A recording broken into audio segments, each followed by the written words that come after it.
Okay, welcome back to What Happens in Vegas. I'm very excited today to interview Terry Wright, who's the CEO of his company, Pure Air, Pure Water.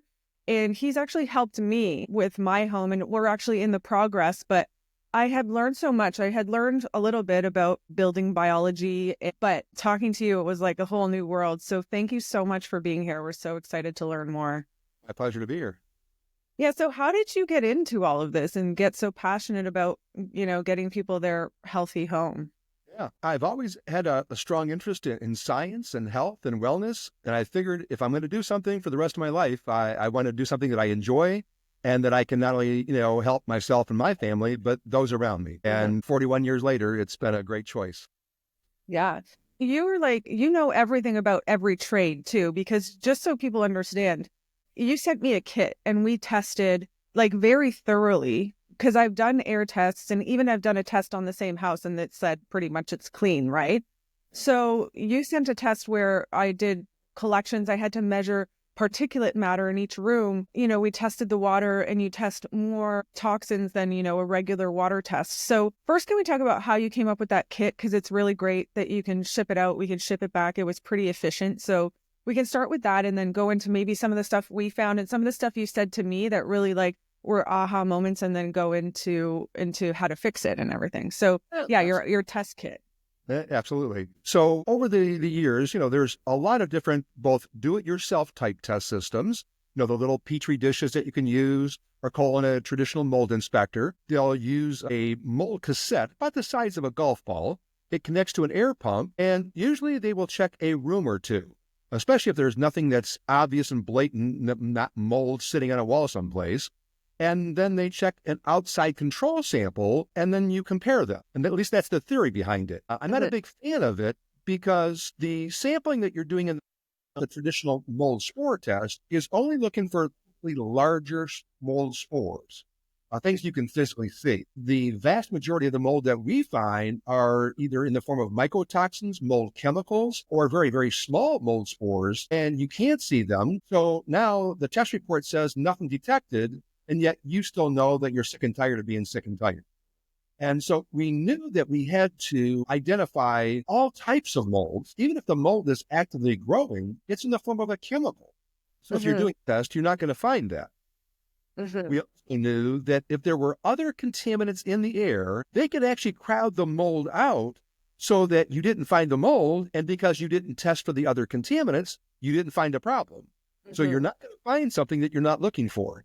So we knew it was critical to have a full range of contaminants, VOC chemicals and mold and particulates and gases, carbon dioxide. So it's also important to check for conditions, because if I gave you a list of the contaminants that we found and told you to have a nice day, you're going to sit there and say, well, now what do I do? Who do I call? And so we knew that we had to also test conditions, because now if I can also tell you why the problem happened, now you can take easier focus on the corrective actions that you need to do versus just doing a lot of things that sound good or that you could do, which is why so many people spend so much more money and so much time and really never get well.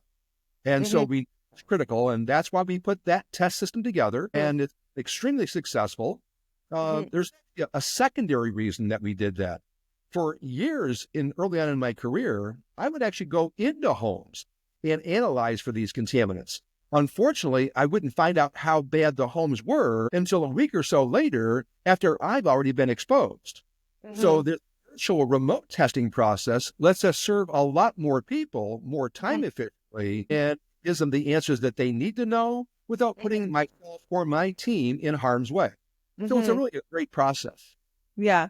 Yeah, no, it's amazing. And so I think some of the things that stood out to me, so I know that there's a focal area of mold, fine. But you even said we don't want to like remediate mold until the house is breathing better. So The goal, of course, because that I had to wrap my head around. Well, it made so much sense. It's just no one had explained it to me before. Yeah. And each situation will be different. So I won't say that there's this blanket. There's a blanket effect that you've got to do this every time or this every time. But that was the other thing about the test system, is that we had to understand we had different home environments, different contaminants, different factors with the people that were living there. So that was the other beauty on this test system. It is very, very personalized and letting us, again, discover what problems you're actually having, where they're happening at. So one of the things we do is we check every room of the home. And that identify, is this an isolated room problem, or is this a systemic whole house problem? Is it happening because of the home? Is it maybe happening because of your heating and cooling system? Is something that's a lifestyle that's creating these issues? And they're all good possibilities, but we have to take it out of the realm of possibilities to what really is happening. As far as remediation goes, clearly, if you have a clear source of a broken water pipe, the wall has gotten all wet and moldy, that makes sense to go in there and to start remediating. Remove that wet material, then go ahead and apply antimicrobials, and then create a situation where the wall is not going to get wet again. Then re-drywall, repaint, not a big problem. That's actually not the majority of the things that we find. So if you just start remediating and searching for symptoms, you'll never see the real problem. And that's our goal, that we don't want to just chase the symptoms. Oh, I have a mold issue. I've got to rip all the walls down in my house. I've got to do this. I've got to do that. And logically, it might make sense. But the real world, we know that doesn't really get you to where you want to be. Yeah. So, I'll use mine as an example. Like, I had the high particulate matter in each room. There were lots of the VOCs, like from gasoline, because the actual garage is attached to my house and it wasn't being ventilated well. So it wasn't just like, it was the whole house wasn't breathing well. So your suggestions were, one of them we couldn't complete right away because there's a problem with where to vent for taking the HRV in, like that's the clean air exchange. So that's one of the suggestions you had. But we were able to do the HEPA filter, which filters the actual air, the UV light, and I think something else. I'm not even sure. My brother-in-law actually is in HVAC, so you spoke with him. But it makes sense to me that, okay, we filter the air more and clean it more before we stir up all the mold that's there, kind of settled for me. It's an older cottage that I purchased from my family, and now then go after those things that might be small or bigger, but that was just the example for that whole house. And so a lot of people worry about cost and stuff too. And I mean, as far as cost goes for having a healthy home, I mean, I think that should be somewhere that people are willing to invest, because it's really mainly a, one-time big investment to get your health. Like, people need to realize that your environment that you're living in is going to have a huge emphasis on your health, especially for people like me that have Lyme or chronic disease or anything like that. So that's what more I was saying. Like, I get what you're saying about if there's obvious mold and water damage, you have to go after that. And it depends on the house. And then the other thing is water. We do that too. We'll go into that.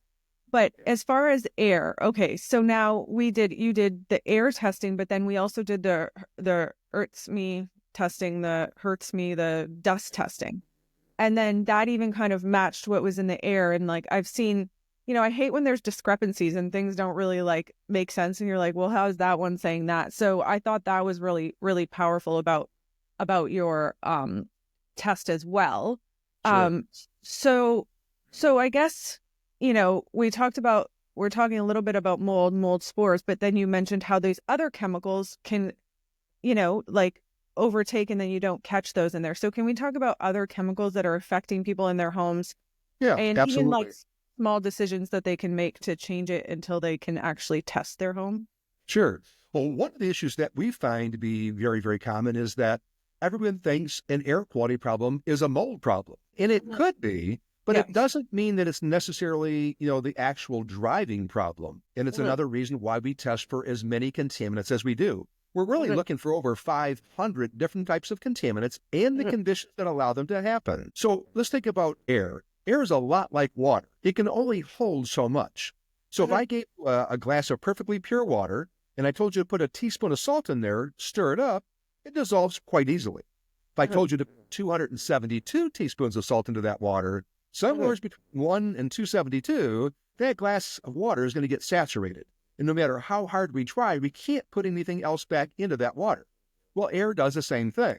So let's say, for example, we have a lot of chemicals, and these could be, any number of chemicals, but let's say we have a lot of chemicals, and then you're only doing a mold spore test.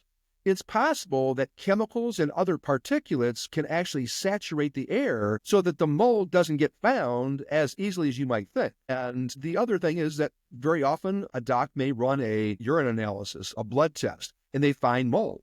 So the thought is, you've got a mold problem. It could be, but we also see that sometimes when there's other contaminants that are at a higher level, it's simply working on your immune function and your ability to detoxify.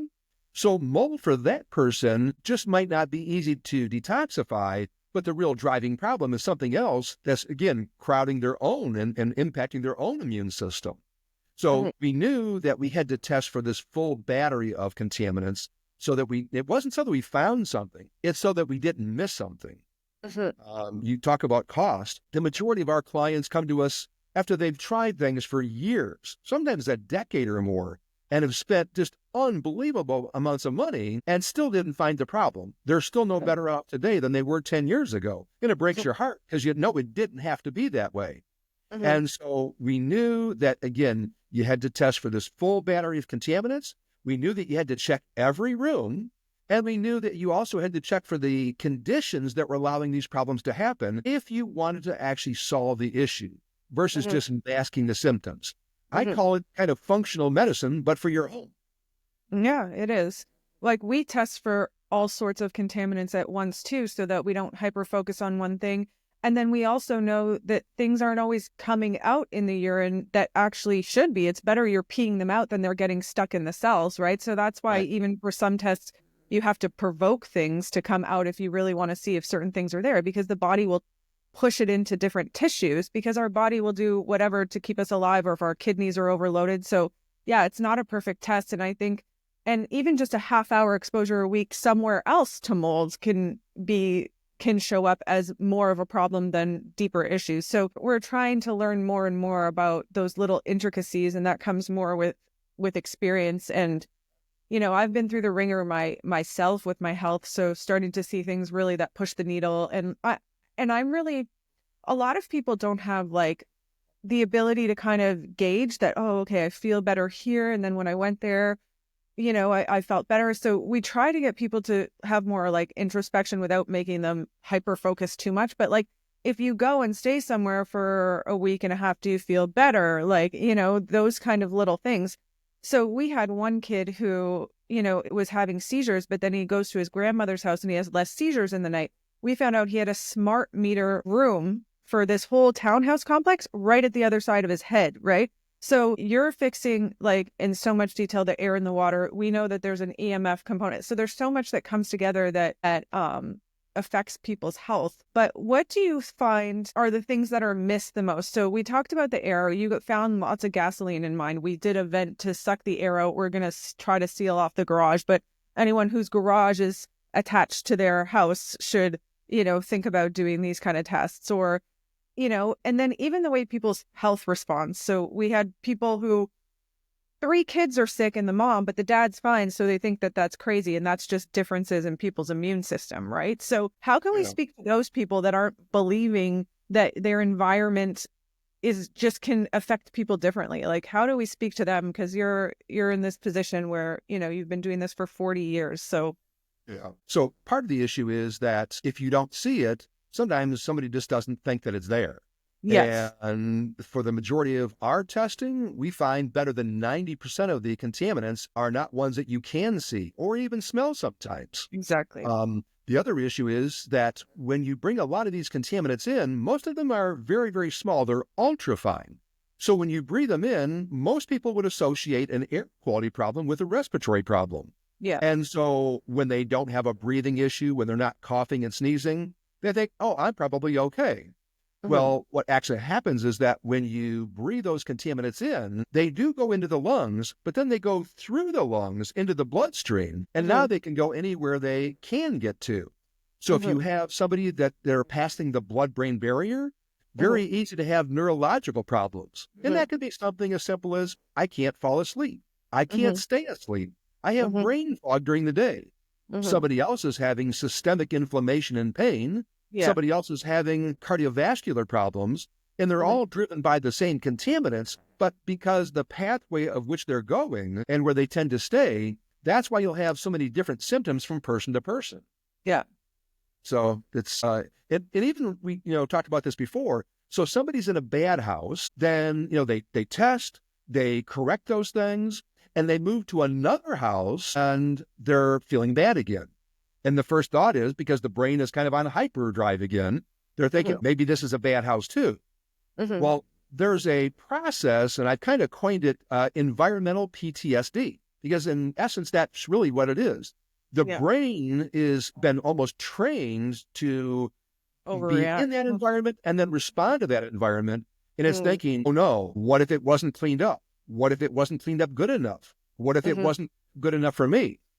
So Mm-hmm. there's a combination effect of not only getting the home healthy, but then to calm that brain process and reaction from how Mm-hmm. it used to respond. Yeah.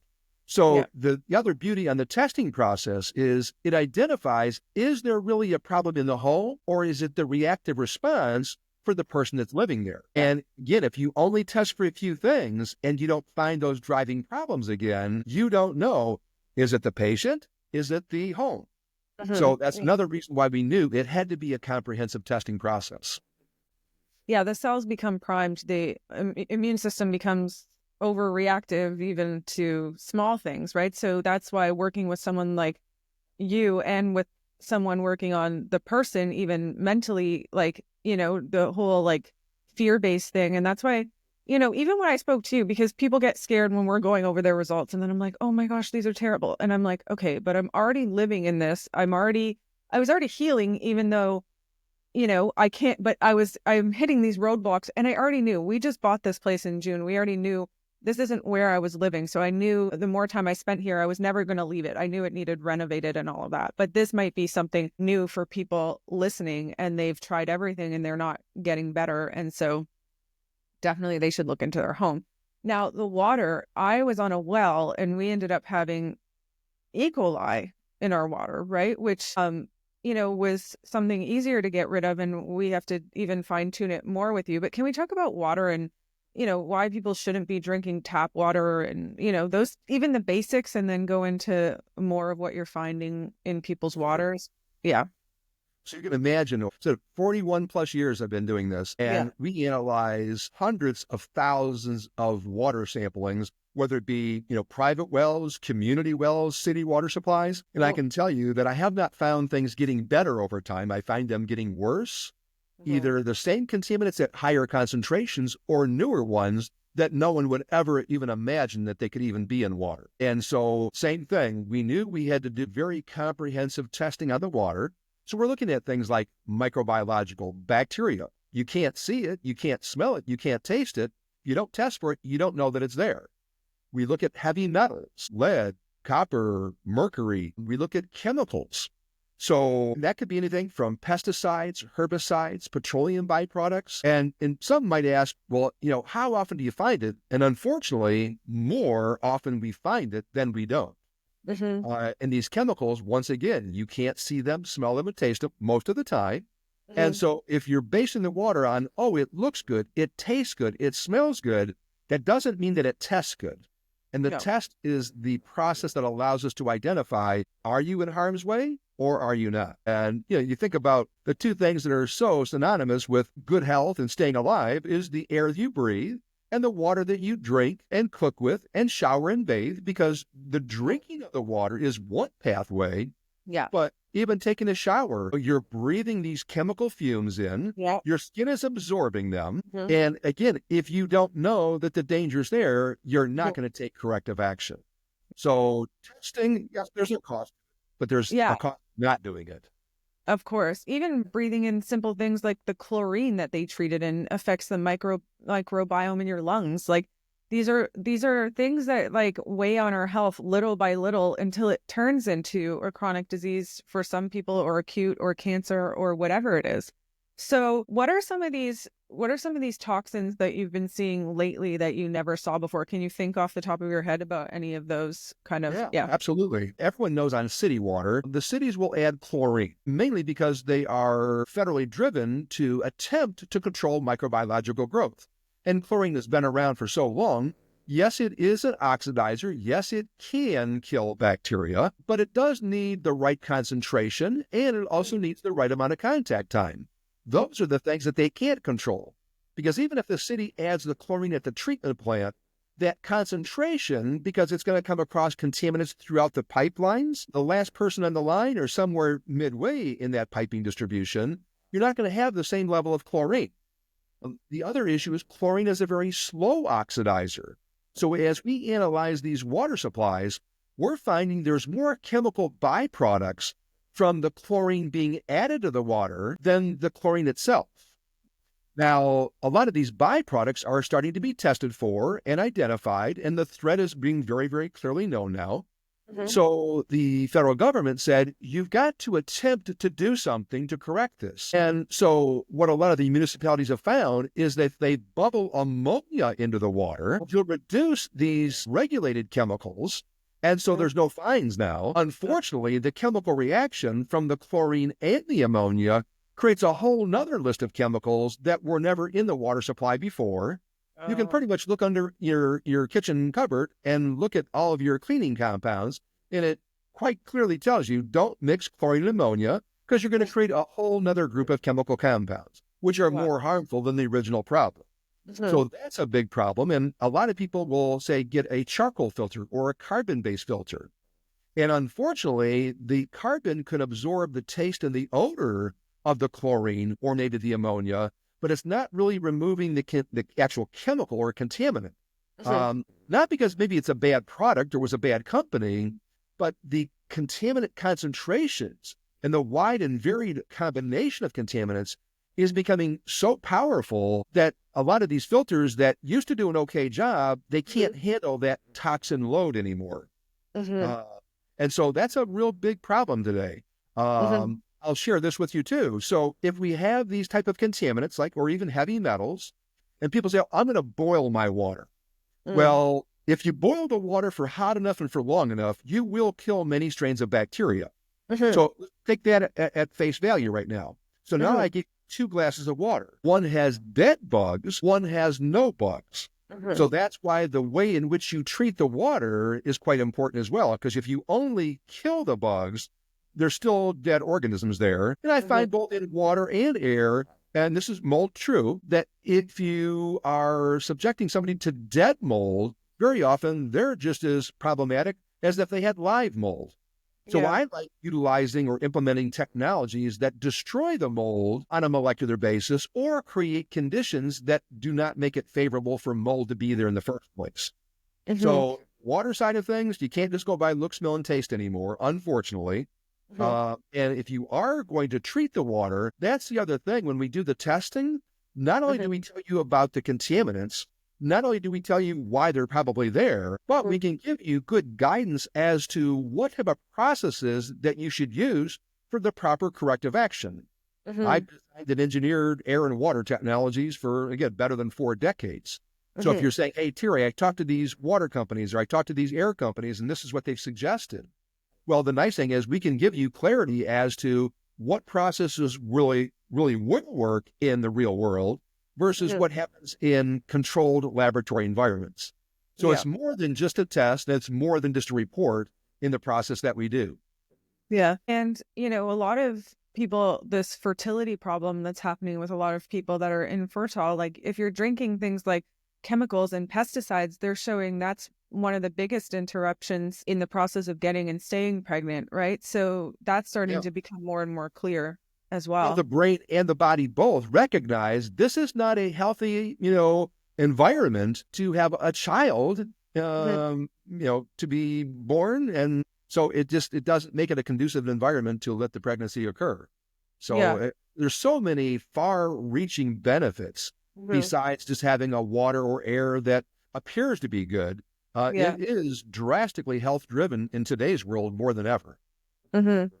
I know, and there's even scary ones, and I think I'll just mention it now since we're talking about it, but like the atrazine level, if you're having a male baby and you do get pregnant and you have are overly exposed to atrazine, there's feminization of the male fetuses. So, they saw in frogs when they exposed them to atrazine that the male frogs became female, the ones that were meant to be. So, these are serious things that, we shouldn't be exposed to. But if we are, then we have to at least have a safe home where we know that where we are most of the time, we're not getting exposed to these things. What is your favorite filter? Like, I mean, you make your own and you make it but if you can't, and someone's even just first fixing their tap water, is there one general suggestion that you could make as far as like what to put on that tap? Because like, even I'm confused. Like one of this companies that I work with in the past, they're like, you should be drinking distilled water. It takes everything out. And I know we talked about that.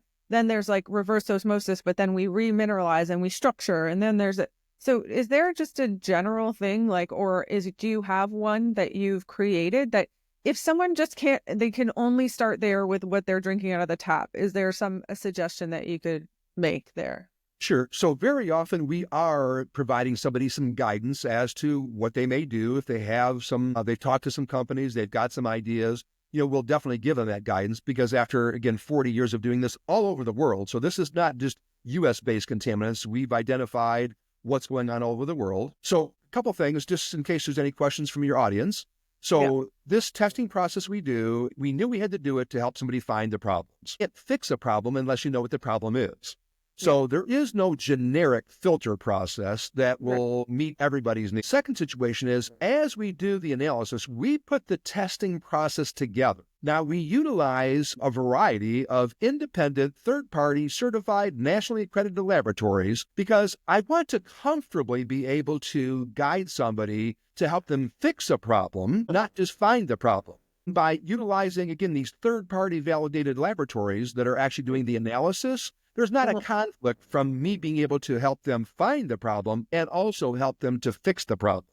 So that's a really important situation. I mean, many people know us and we get referred by many, many doctors and health professionals, all over the world. But I still want that clear comfort level so that somebody knows the guidance and direction I'm giving them is based upon science and based upon decades of research. As far as, again, technologies, I've developed water technologies that 40 years ago and still today are actually insurance reimbursable for kidney dialysis patients because they go after a full spectrum of contaminants. But if we understand what the contaminants that you're dealing with, now I can very cost effectively and time efficiently give you the right direction of what you need versus what your neighbor or somebody across the street may have gotten, and they may be happy with it. It doesn't mean it's the right system for you. Air quality, kind of the same way. There's not just this generic filter or generic purifier that will be the right one for everybody. In fact, I probably hear this comment now probably more times than you can imagine. And somebody will say, well, Terry, while I was working on this, I bought this air filter or I bought this water filter and I knew it wasn't probably the best, but I figured it would be better than doing nothing.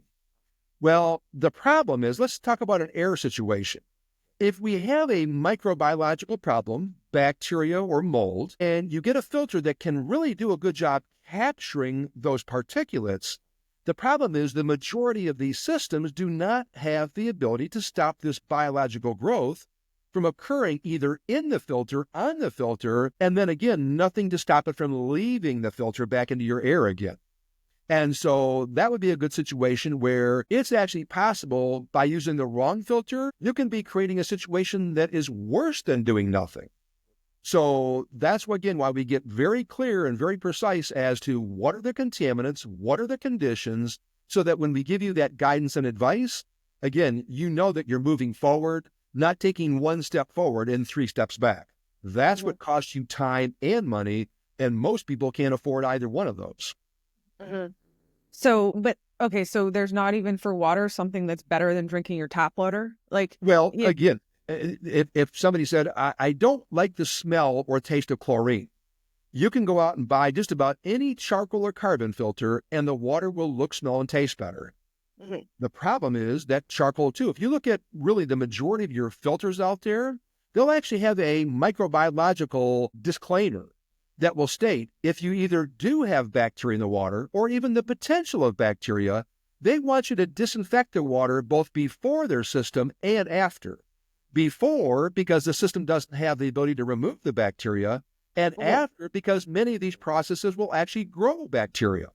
So that's why, again, I know it's easy and it would be great if I could just say, hey, here's the filter that you need, and you just go out and buy the filter and say, I don't even need the test. I can just buy the filter. Logically, I can get the comfort level and the rapid way that you could get that done, but your health is too important to take that chance to get a process that solve a problem that you didn't even know what the problem was. Mm-hmm. But okay, so if you did reverse osmosis on a tap, what does that miss? Like, for example? Well, it's not that reverse osmosis is not a good process, because it is. Yeah.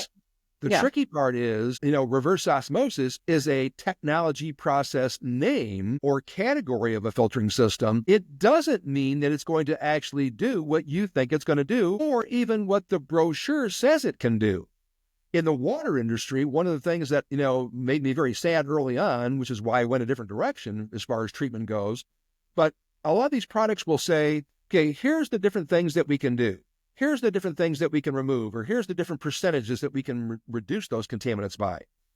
The problem is, if you look again on that spec sheet where they give you these disclaimers, they're very specific in the conditions that you have to have in order for the system to work.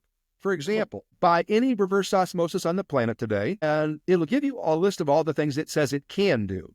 But then it's going to tell you, in order to accomplish that, you must start off with a water temperature between 70 and 77 degrees. Now, that might happen in coastal Florida or Texas. It's not going to happen in Michigan or a lot of the colder climates. They're going to tell you that you need a minimum of 60 pounds of water line pressure in order for the system to perform. If you call up most city water plants right now, they're telling you they're having a hard time getting 60 to be the maximum, much less 60 to be the minimum. Wow. They're also telling you that the water must be an approved potable water supply that you start off with in order to give you a water that is, potable. Potable doesn't mean that's always, necessarily free of all contaminants. No. It's just that kind of standard rating. And so then again, the bacteriological warning again. So when you think about what the brochure says, it isn't always what the system can do. And that's why, again, if I know the contaminants and the conditions that you've got in your home, I can be very specific as to what type of technology or what variation of it will be the right one for you versus, again, you just kicking the can down the road, spending more time, more money, thinking that we're making this really clear, great, improvement to our health. And yet it could be another driving force that's keeping us from reaching that ultimate, optimal health. What about distilling? So good, again, distillation in general has an ability to remove a lot of contaminants, more so bacteriological, heavy metals, and inorganics, salts, things like that. And that's why they use distilled water for steam irons and car batteries so that it doesn't scale up. The problem, however, is that chemicals, and again, we're living in a chemical world today, any chemicals that are in your water will actually increase in concentration.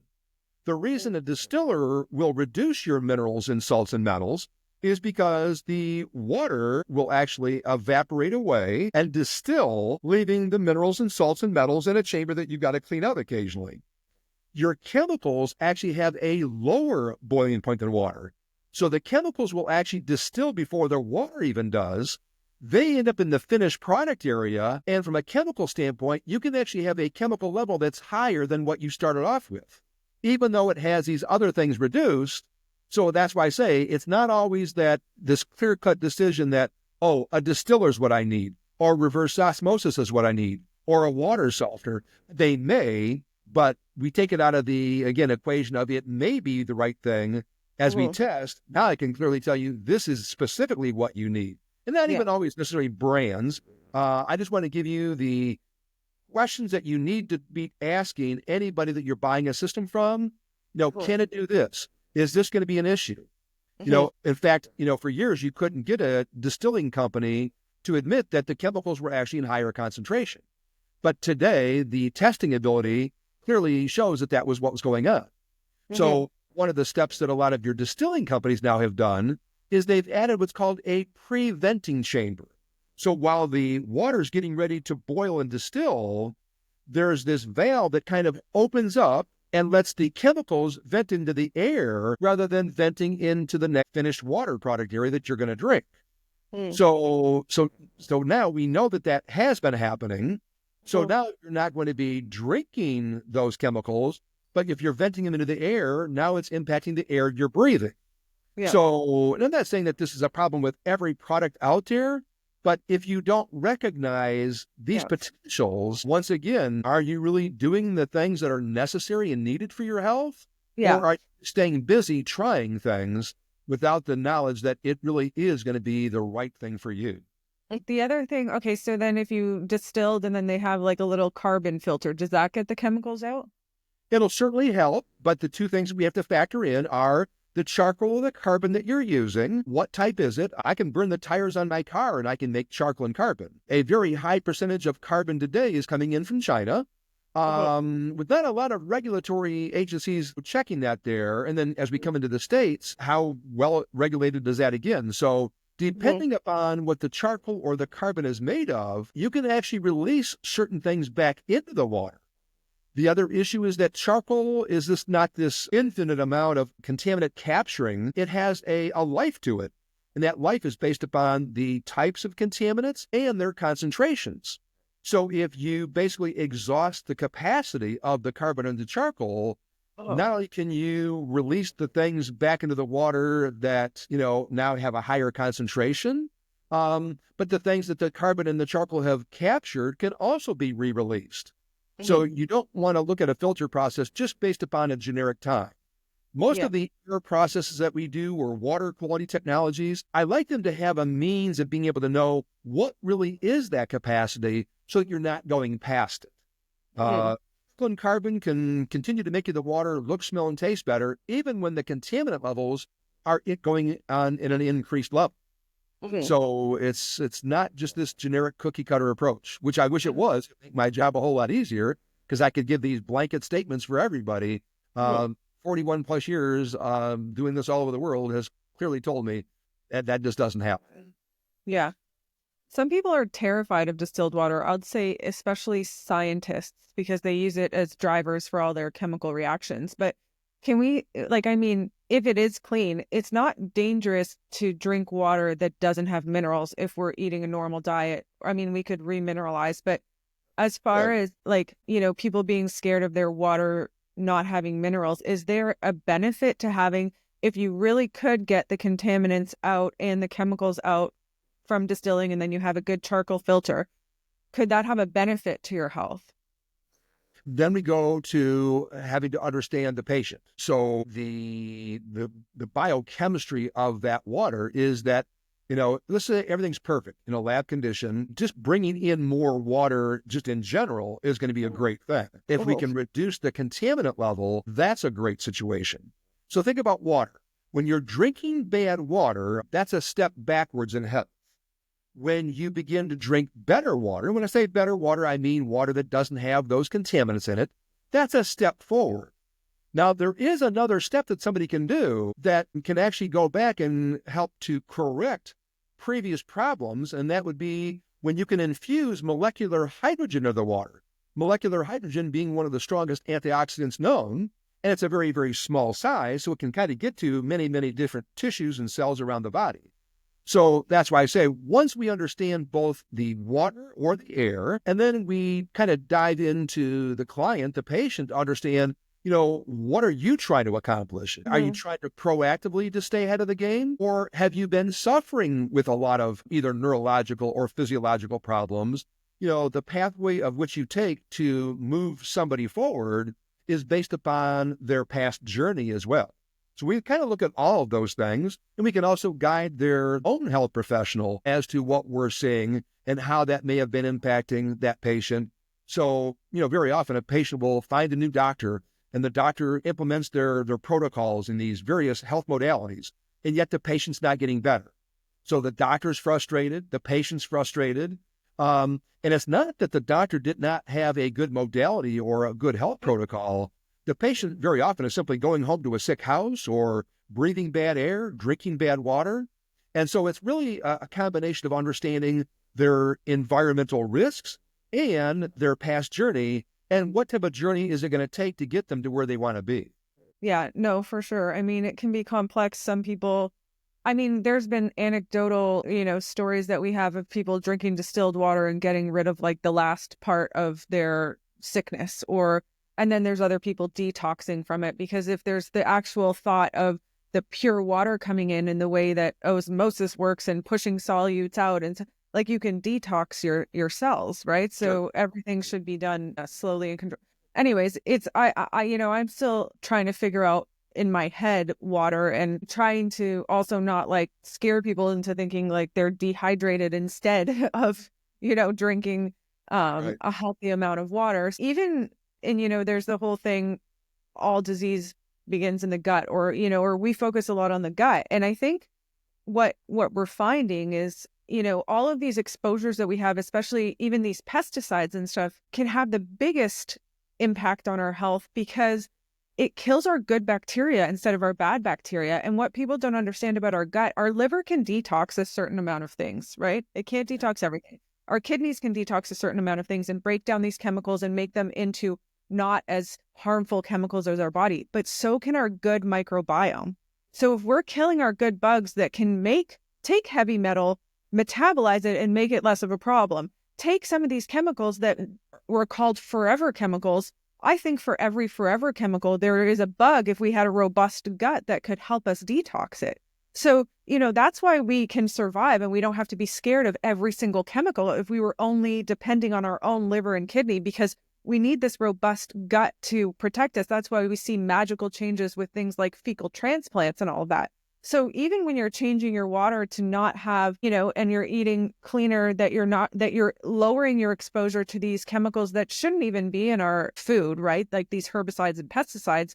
I mean, then our own body becomes a way better filter for ourselves. Like, and our lungs aren't having to do it. Our lung has a microbiome. So, without terrifying people from all of this, like if we can work on those things at the same time.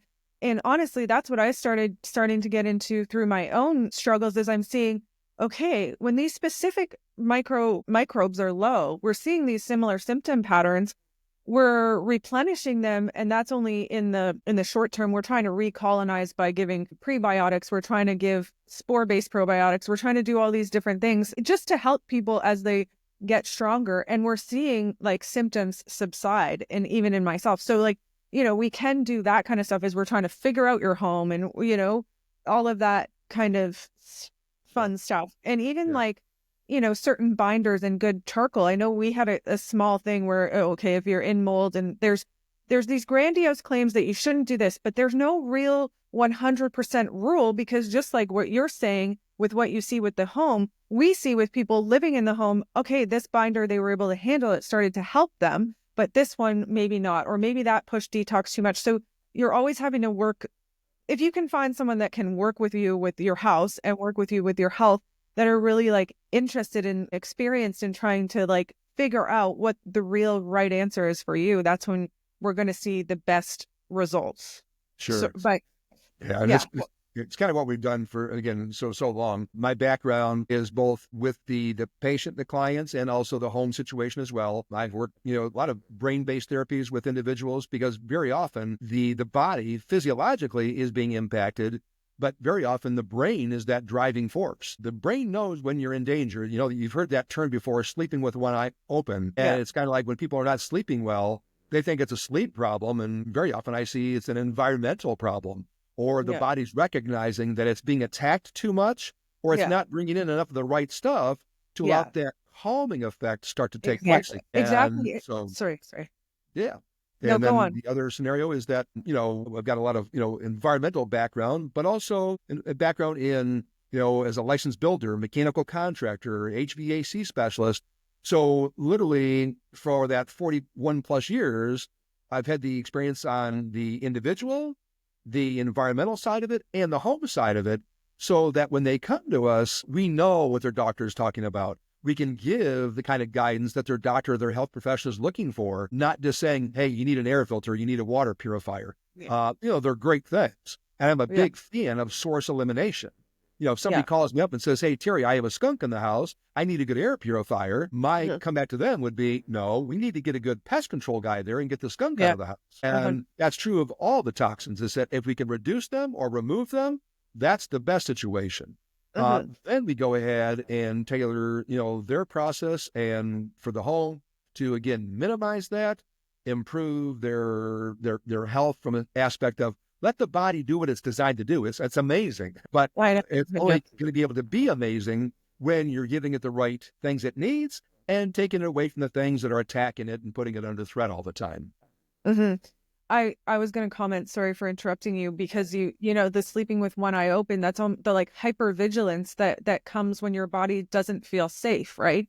And so, you see a lot of these things and people are like, oh, you're the vagus clinic. What do you do exactly for the vagus nerve? And I'm like, I lower people's toxicity in their home, in their body, because I went through it. I was toxic. And the biggest thing that gave me a parasympathetic response was when I could effectively get the toxins out of my body and away from my vagus nerve. So we talk about the lymphatic system, and that's like the river through your body. You have to have that moving, whatever. We have to clean up.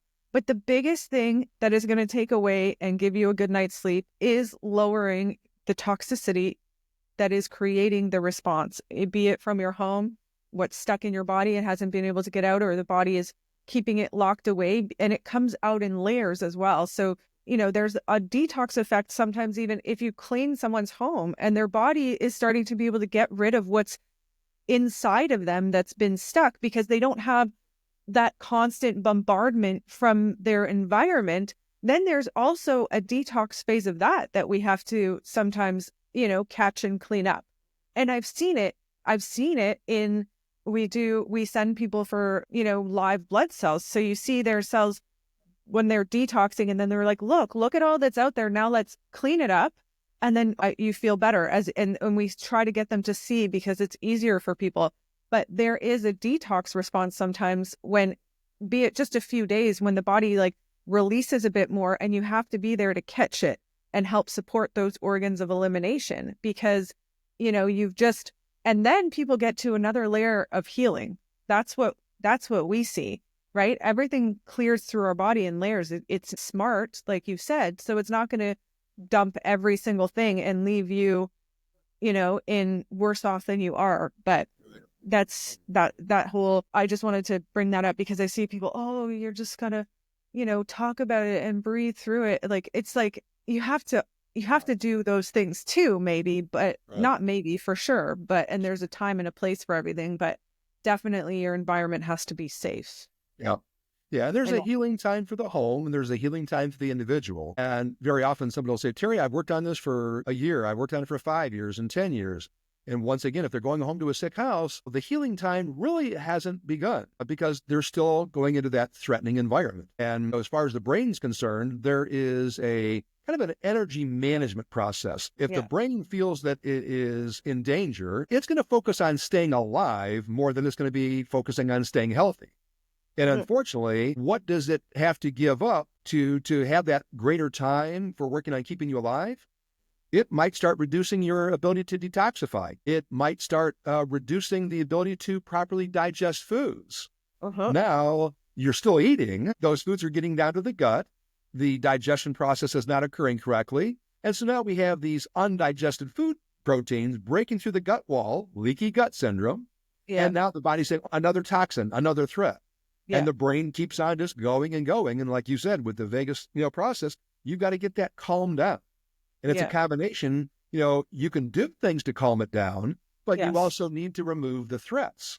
And that's why, again, I love what you do in your clinic and with patients.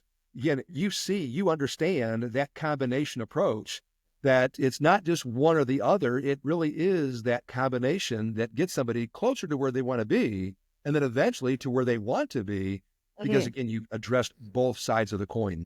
Yeah. But, and then it gets complicated when you're working with athletes whose environment changes all the time, and then they're on planes and there's different jet fuels. So, there has to be those biohacks that you're doing on yourself to protect you in certain ways as well. So it's like, just like you said, there's individuals that are treated differently based on their own. Yeah. But I think that, everyone's getting more and more interested in the healthy home.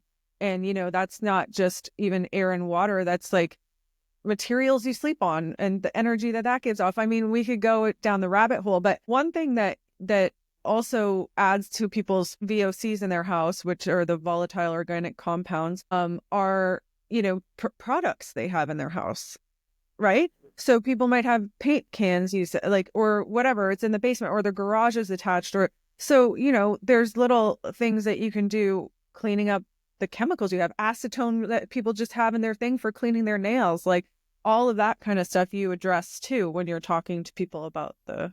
Yeah.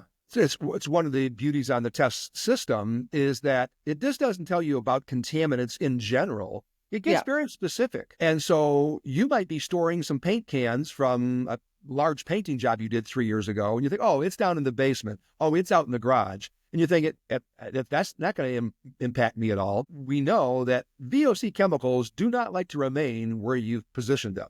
So let's just say you have the cans of paint in the basement. You've hammered those lids shut. You put them inside a Tupperware container, and you think they're going to stay there. And I'm going to tell you, they don't. They want to aerosolize. They want to volatilize. They want to get through the air. The problem is now they're mixing with other airborne chemicals and contaminants. And it's that old chemical equation, 1 + 1 = 5. A little bit of this and a little bit of that makes a whole lot of something else. Very often we'll detect if somebody's using essential oils. Now, I'm not, having a problem with essential oils. However, if you have gasoline in your air because you're parking 2 cars in the attached garage, you've got a couple cans of gas, you've got a 4-wheeler, you've got a lawnmower, you think that's a garage problem? I'm going to tell you, remember that old saying years ago, the dads would say, hey, kids, close the door. I'm not heating outside. That would be true if things were leaking out of your home. We find just the opposite is happening in most of the times, and things are actually being sucked into the home. So these things that are what you thought were garage problems are now home problems, and they're mixing with the other things that you have not gotten rid of. And really, if you think about it, say you painted the whole house 3 years ago. So I'm going to store those cans of paint so that if I have to touch something up, 3 years later, if you take that same paint and you try to touch something up, it's going to stick out like a sore thumb, okay? It's not going to match up really well. And so with the ability today to maybe bring in to the paint store just a light switch cover that you did paint 3 years ago, they can put it under their spectrometer and they can actually now get you the exact color that paint is today, not what it was like 3 years ago. So the need to hold on to paints for, again, a long period of time really doesn't make sense. That's good. Good tip. So, yeah. And then, body care products, all of that, people need to clean those up. But that's a huge thing. And we can tell those. And very often they'll say, well, I'm buying these all natural products, whether it be for cleaners and disinfectants and sanitizers or any other, home care product. And I get that, but there's a very big disparity in what the term natural means and what you're anticipating or hoping that it means. So for example, let's say we're going to go to the grocery store and we're going to buy a laundry detergent. Product A says Mountain Fresh lavender scent laundry detergent. Product B says all natural fragrance-free laundry detergent. Most of our clients would be buying product B. They don't want any extra chemicals or odorants and fragrances into their home. The problem is that's why we're buying that odorant-free, chemical-free, all-natural product. We don't want extra things there. The manufacturers, most of the times, they believe that you're buying that because you don't want to smell something. So they take their original chemical-laden product, they'll add various odorants and chemicals and fragrances to mask over the first ones so that you won't smell something. But when we do the chemical analysis, we're finding things that you wouldn't even imagine could be in your home.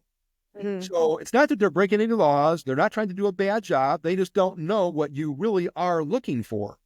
And so there's no laws to be broke because most of the time that term all natural or fragrant free, there's really not any rules in place for the majority of those things. Or even if it's a good company or has a good reputation or you read good things in social media, at the end of the day, if there are problems, we'll find them in our test process. If there aren't, then no worries. But without the testing, you may not even recognize the products you're using could be another source of toxins that are causing you greater, health impact. Yeah. And what do you suggest for people moving into like brand new homes or during renovations and stuff? Do you support the whole baking out your house process after renovations? So if you could, if mold was an issue, mold needs water and it needs a food source. So when they do this baking process where they, super saturate that home with a very high intensity heat for a pretty good amount of time, you might dry it out. But again, once the drying process is done, that didn't really get the contaminant gone. It didn't make mold go away. It may have made it go dormant for a certain amount of time. Now the drying equipment is sent away. You move into the home, and now conditions are there for showering, bathing, washing clothes, these new moisture levels. It kind of reconstitutes the mold so that the problem is still there. So I'm not opposed to some of these efforts that you may take, but it doesn't mean that they're going to always solve the problem. And that's why, when I mentioned before, we don't just test for contaminants, we test for conditions. Yeah. I want to know the real world conditions that are in your home, not what your neighbor was doing or somebody else from 10 years ago. What's happening today? Good example. Somebody will say, Terry, I've lived in this house for 50 years. Why now? Why is my health being so impacted today? And I'll ask them, okay, well, did you put a new roof on any time? Oh, yeah, that was 20 years ago. Okay. How about a new heating and cooling system? Oh, yeah, that was 3 years ago. New windows, new door, new insulation.